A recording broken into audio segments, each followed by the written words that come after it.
think? I think it's the song. You just got to get in, so you, like your head's in. Oh, See that we've got to get in close. We like it. Oh, look at that. yeah, there you go. Comfortable. Bang. On the chair. Yes, man. With Ade Yes, Oladipo. man. Welcome. No, I just realised I was looking at that instead of the camera, and I should know this. That. Oh, you're looking at that I as well? always look at that. Yeah, it's wrong, isn't it? It's wrong to do. We should be more professional by now, surely. We should You should. I should. I get paid to. But so should you actually. You do hundreds of these, and you're doing very well with these as well. Not as well as you. Let me rub your ego. Go on. I was looking back on your social media the other day, and I saw you sat at home with a friend of yours, watching AJ fight and doing your home commentary. I think it was a reel that you put together, and then you showed the development. And I know you probably don't realise it, but when somebody like me watches that, it's all about influencing, because I'm looking at that and thinking, okay, he's done that, I can do it. Inspiring. It's Black History Month, so I'd like to shout out Ade Oladipo as one of them for Black History Month. I'll take it out. Honestly, it was crazy. I even, obviously, when you're in that moment, it was my friend Ryan. That was like our old sort of YouTube channel called Box Talk. Just as fans of the sport, like watching what Johnny Nelson did and how good he's doing it. See, Johnny Nelson. And I'm like, God, Johnny's so good at doing this. So you're right. It's like fast forward, 7-8 years, and for it to be me in the hot seat was surreal. That shows that anyone can do it then. Because if I'm at home without any form of qualification of anything, I mean, we didn't go to no journalism school or anything like that, you know? So I'm watching that. So you're right. Hopefully it inspires a few other people as you're inspiring young girls to come and do this. So hopefully it goes in all angles where we just inspire each other, you know? But yeah, that's a surreal moment, actually. It was a surreal moment, especially because the same two fighters. Do you know what I mean? That's what I mean. Mad. Damn. You know, it's weird because I was actually with AJ on Sunday, like randomly. I went to the NFL and he was there and I went to go and say hello.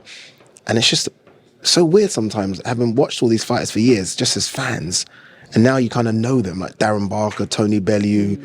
So it's just, I feel so lucky, honestly, so lucky, so amazing, so privileged to even be doing this, let alone getting paid to do it. I find it crazy. However, like you said, it's still inspiring and it still influences. But we're going to talk boxing. And what I want to do is I want to go back to Opataya Thompson. The general consensus, because sometimes, you know, us fans, we've got a flavour for what can happen. We go and look at fights and we say, okay, based on this, we believe this. And the general consensus was Jordan needs to start quick, really stick it on him, and not even allow Opataya a room in there to breathe. But what happened was the total opposite. Your thoughts, you talk to me, your point of view. It's great where you just analysed it there, because it was the total opposite, because it was Jay Opataya that put it on Jordan Thompson. And you know what? Look, we always knew this was going to be a tough ask for Jordan Thompson, but you don't turn down a world title fight. He would have been getting paid well, hopefully. It's a main event, you know, there's a few thousand in there, you saw that. And they stayed as well, so he sold a few tickets himself. So you don't turn it down. I was questioning after the fight whether or not he should have had the fight. But as a fighter, he ain't going to turn it down. It's his team that would decide that. Jordan Thompson hit Jai Opataya. And bear in mind that Jordan Thompson is massive, clean in the second round. Like they were going for a little war. And it was then that I realised, pardon my French, that Jordan Thompson was effed. Because like, oh my God, you just hit him with everything and he's still coming at you. Then that's it, isn't it? It was a counter as well. It was a counter. So that means Jai wasn't even ready for it. So I'm thinking, if you've landed your biggest shot, and we all said that you can only win by knockout. If you've landed the knockout punch and you're fresh and it doesn't move him, as a fighter, I'm thinking that as Frank Smith goes past. Yeah.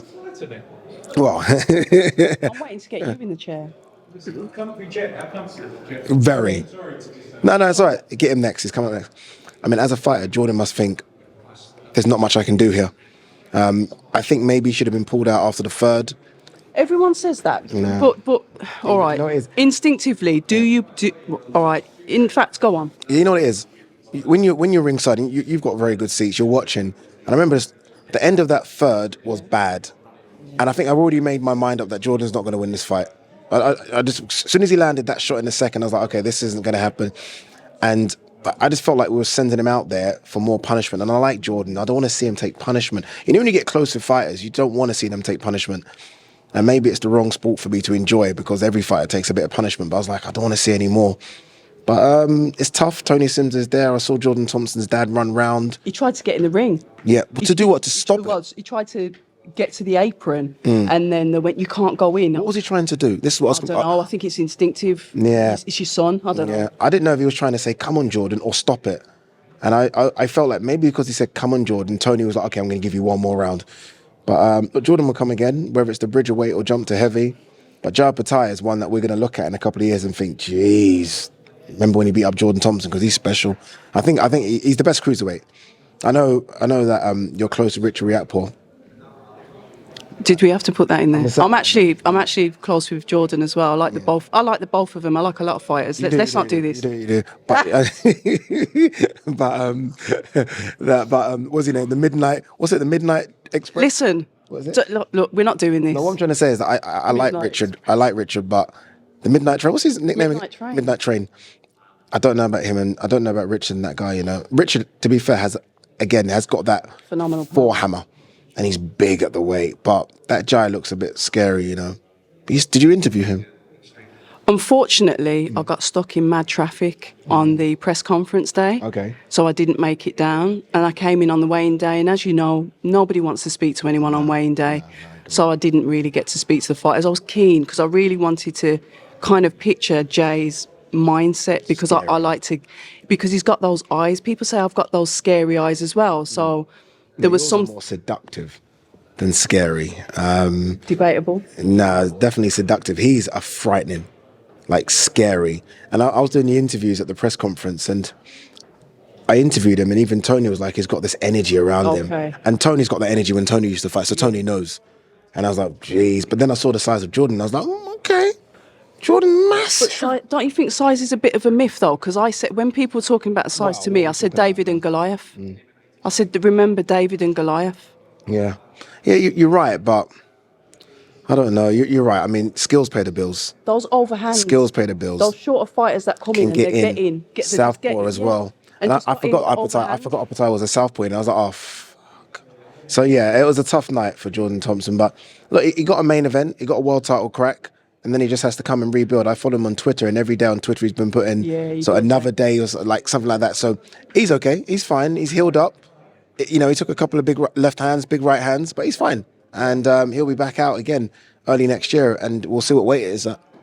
Well, hopefully it'll be heavyweight. We could go on to talk about this forever, but absolutely massive congratulations to Jai Pattaya. Really put himself on the map, even though he did after the Brady spout. Let's not forget that. Yeah, he was there already, but... He did, but it's a bit different, isn't it, when you fight on... UK soil. UK soil, yeah, because then all of a sudden now, like, his name was trending after that fight. Like, his fight was trending, and his fight certainly went trending after the Braders fight. So I think this just takes it to another level now. And, you know, Eddie was selling him after immediately. I've got the greatest thing. Chris Billam-Smith, I'm sorry. So Eddie moved on quickly. As you would. So Eddie's excited about him as well. You look at the stable, and he's probably now in the stable. The Australian stable. No, Matchroom stable. Oh, okay. He might be, and this is just off the cuff. Top 2, 3. I'm trying to think who's better fighting than him in the Matchroom stable. I've obviously missed people out. Obviously, there are flyweights like Bam. Bam's definitely there. Sonny, a world champion, but he has. I can't think of 3 better. So not bigger profiles, better. So I'm gonna have to think of it, but I think he's right up there.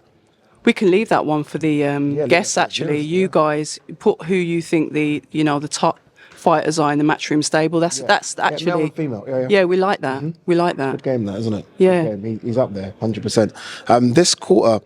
This final quarter of fights that we've got coming up is so exciting. I'm really looking forward to it. I travel all over the world. I'm going to Fury and Ghana as well in Saudi. Fantastic. I'm going to that one. Can't wait. It's going to be just madness, and I don't know what to expect from that madness. But the undercard fights are so good. Bakoli Takam's so good. Wardley Adelaide. The new Roadman fight. That's the new white AJ. The new white AJ. That's it from 10 years ago. It's that, yeah. That's the same thing, isn't it? It is. Yeah, I'll have that. But I get it. You know, some of the public weren't happy, and they were like, "Oh, this is not proper behaviour." But I tell you something. That's what sold me the pay-per-view.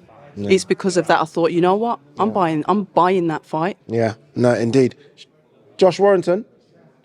Josh, He's got the best shoes on, Josh, hasn't Josh. Can you come and say hello to October Red's camera?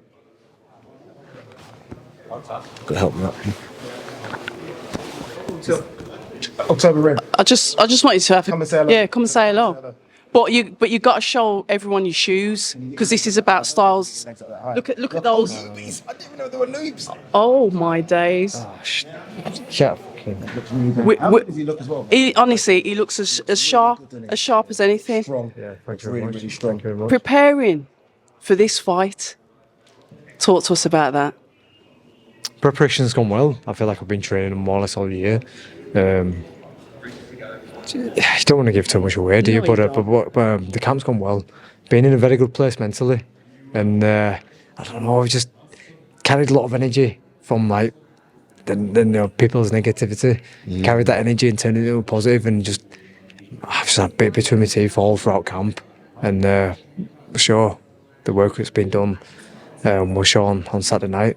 He's ready to go. He looks Yeah, he looks ready to go. Just interviewed him and Lee, and both of them look ready to go. Atmosphere is going to be incredible. But I just wanted to see his shoes. All right, Josh, you can go now. This is my. Nice one. One of the things that I will one of the things that I will say that's a common word that's used is bit between the teeth. He looks ready. He's growling. I'm not joking. He's growling. You can hear the depth. Mate, like honestly, imagine a heavyweight Josh Warrington. No. It's a bit scary, but look, Lee's a good fighter as well. It's going to be a great fight. The atmosphere is going to be insane on Saturday because I've said this and people are going to say, you've said this before already. I'm going to repeat it. There's Ben Davison as well. You got to love a bit of Ben. That's what I said. What's going on? It's like a cup of tea with them. Gucci. Are they? Yeah. Oh, bloody hell. There's a song about They're making too much Gucci money. flip flops, but anyway, yeah. But yeah, no, the atmosphere is incredible. It's going to be like I said, a football match with a boxing ring. Yeah, for real. It's going to be insane. You're there for it, right? You've got accredited. I always have accreditation. The hotels are just horrific. That's another story. Yeah, sorry. How's the channel not got a sponsor yet? Is it you not putting it out? I haven't really put it out there. You said that, I haven't really feel put like it out there. There should be one because I feel like people like these random sort of impromptu interviews where you never know who walks past. True. And I feel like people would like that. You're a black female, and you must be like one of one in this country. Any others doing interviews? Black females boxing? In the UK, there's the woman that does Channel 5. Oh no, Jeanette Kwachi. Yeah, my sister. I'm talking about from what you do. YouTubers. I can't I think. can't think of any. But to be fair, I'm one of these selfish people. I kind of like just keep an eye on what I'm doing. No, I get it. I Sometimes don't as well. really. I just like zone out. There's a couple of channels that I watch, like yourselves, and obviously the Undefeated podcast, because those are the Shout day out all one. the time. Yeah, Yeah. day one channels. But anything else, I'm not really watching like I'm a bit that. selfish like that as well. People always treat me and say, "Ade, did you watch that channel and that channel?" I'm like, no. It's not. It's not an insult. I'm just sometimes I click on a couple of videos who I always watch and like, and then I just don't remember the rest. So it's not a bad thing. It's just how it is. Alex Hainsey. Oh, look at this guy. Oh, Listen. oh my. Can This you get guy. the camera? Just quickly. You know what? Quickly, Just say a quick hello. Takes the glasses off. We do like Alex. Alex wears the best Miami Vice. You're gonna have to dip down because look how tall you are. Look at this. Oh, and there's Tom Dallas. Tom Dallas, the matchmaker. Let's give him a shout out. He would never come on camera. The reason I wanted Alex to come. We've got to get in. We've got to get. Look. Because Alex creates. Sorry. Yeah. Thank you. Alex creates all those amazing trailers for fight. Is that what they're called? Trailers. It's him. Promos. In this game, how long have you been in this? Promos or trailers? If you ask TV, it's trailers. He needs If you a ask raise. us, it's He promos. is phenomenal. How good was the Haney Progray one? How good was that? Here he is. How good was the Haney Progray one? It was that good. I actually remixed it Talking of and the- put it on talking of Haney. my Instagram. I know. Talking to Haney, look at the man. And AJ now, maybe. Discuss that. Okay, we'll move on from that. But I can't take all the credit. It's definitely a team effort. But I'll take a big chunk of You're the it face of the when team. it- You're the face of the team. When it comes my way. When it comes to award season, I mean, yeah, who walks on the stage, the team or him? Alex, well done. That's it, by the way. This is my interview. You can go. Thank you. And he wears Yeah. shirt. Debatable. He does. I'll give him trainers shirts. I'm not It's sure. like the Miami Vice shirt. Trainer. Gary's looking at me like you wanted to get away early, and I do. I'm going. Oh, he's got huge problems. With what? Listen, Okay. Ade always gets cut short, but we're grateful that we've had you here. Thank you very much. Hopefully we'll catch up soon. Maybe I'll get in that green chair of yours. Who knows? Someone's asked about you coming on. Oh, really? Someone's when are you? We'll sort it out. Message me. Let's sort it out. I'm ready for you to come on. He says this all the time. I'm ready. October Red, Ade Oladipo, stay ready.